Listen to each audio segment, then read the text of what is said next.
విధిరాత అంటే ఎలా ఉంటుందేమో.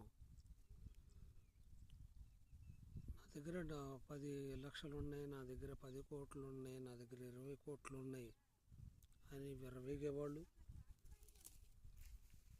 అహంకారంతో విర్రవీగేవాళ్ళు, రక్త సంబంధికులు అని కాదు, బయట వాళ్ళని కాదు, ఎక్కడంటే అక్కడ మానవత్వం లేకుండా ఉన్నారు.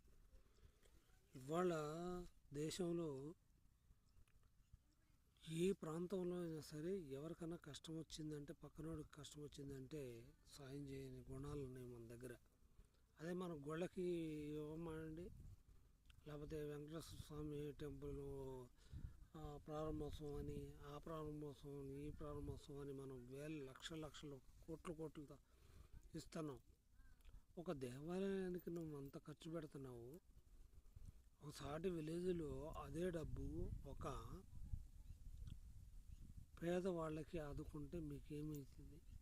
అదే ఒక ఫండ్గా చేసి వాళ్ళకు ఉద్యోగం ఇప్పించడము, లేకపోతే ఇంకేదన్నా ప్రతిభను ప్రోత్సహించడము లాంటి ప్రతి గ్రామంలో కనుక ప్రతి ఒక్క ధనవంతుడు కనుక అలా ఆలోచిస్తే ఇవాళ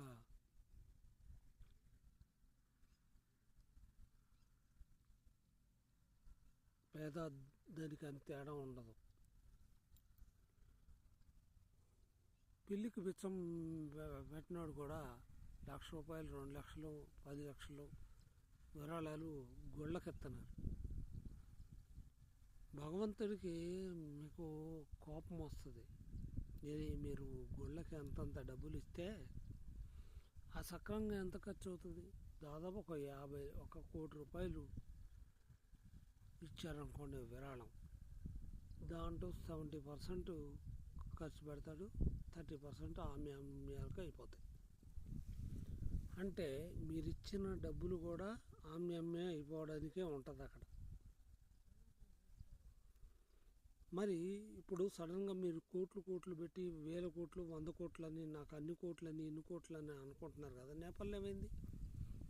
ఉన్నాడు లేనోడు ఇప్పుడు వర్షాలకి మొత్తం కొట్టుకుపోతున్నారు. వాళ్ళ ఆస్తులు ఎక్కడ ఉన్నాయో ఎవరికి తెలియదు. అందుకే అన్నా, మీ దగ్గర డబ్బు ఉన్నప్పుడు సాయం చేయండి. రైతు ఎక్కడికి పారిపోడు, రైతుకు డబ్బులు ఇవ్వడానికి చచ్చిపోతారు. అదే చిట్టి పాటల్లో ఎవడన్నా వేస్తారు, ₹4 వడ్డీ, ₹5 వడ్డీ అంటే ఆడికి శుభ్రంగా ఇస్తారు.